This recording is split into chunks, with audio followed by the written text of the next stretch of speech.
Vinayaka Missions Kripananda Warrior Engineering College, Salem Campus. Admissions open now. Join and become the engineer of tomorrow.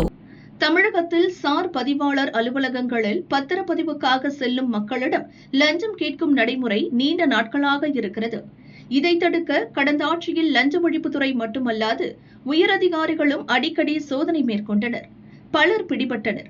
ஆனாலும் அந்த லஞ்சம் வாங்கும் நடைமுறையை ஒழிக்க முடியவில்லை.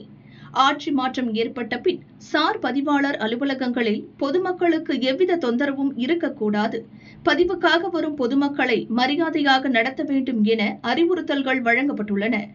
இருப்பினும் பல்வேறு சார் பதிவாளர் அலுவலகங்களில் பத்திரப்பதிவுக்கு லஞ்சம் வாங்கப்படுவதாக பொதுமக்கள் புகார் தெரிவிக்கின்றனர்.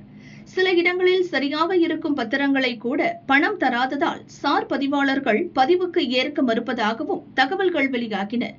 இதையடுத்து சமீப காலங்களில் முதல் முறையாக கடந்த 4ஆம் தேதி 46 சார் பதிவாளர் அலுவலகங்களில் லஞ்ச ஒழிப்புத்துறை போலீசார் அதிரடி சோதனை நடத்தினர். அப்போது கணக்கில் வராத 38 லட்சம் ரூபாய் பணத்தை பறிமுதல் செய்தனர். அதன் தொடர்ச்சியாக மாவட்டங்களில் உள்ள சார் பதிவாளர் அலுவலகங்களில் துறை அமைச்சர் லோகேஷ் தமிழ்செல்வன் நேரடி ஆய்வு நடத்தினார். அப்போது பத்திரப்பதிவுக்கு வந்திருந்த பொதுமக்கள் தரப்பில் சார் பதிவாளர்கள் மீது பல புகார்கள் கூறப்பட்டன.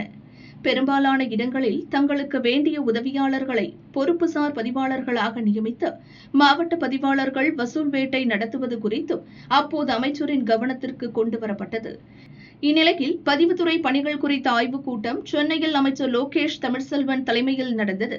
மாவட்ட பதிவாளர்கள், டிஐஜிக்கள் பங்கேற்ற அந்த கூட்டத்தில் அமைச்சர் பேசியுள்ளதாவது: பொதுமக்களிடமிருந்து வந்த புகார்களின் அடிப்படையிலேயே 46 சார் பதிவாளர் அலுவலகங்களில் லஞ்ச ஒழிப்பு போலீசார் சோதனை நடத்தினர். மாவட்ட பதிவாளர், பதிவுத்துறை, டிஐஜி அலுவலகங்கள் மீது மக்களிடமிருந்து புகார்கள் வந்துள்ளன. இந்த அலுவலகங்கள் லஞ்ச ஒழிப்புத்துறை சோதனையில் இருந்து தப்பிவிட்டதாக நினைக்க வேண்டாம். பொதுமக்கள் தெரிவிக்கும் லஞ்ச புகார்களின் அடிப்படையில் மாவட்ட பதிவாளர்கள், டிஐஜிக்கள் அலுவலகம் வீடுகளில் லஞ்ச ஒழிப்புத்துறை சோதனை நடத்தப்படும். எனவே அடுத்த 3 மாதங்களுக்குள் வெளிப்படையான நிர்வாகத்தை உறுதி செய்ய அனைவரும் ஒத்துழைக்க வேண்டும். இவ்வாறு அவர் பேசியுள்ளார்.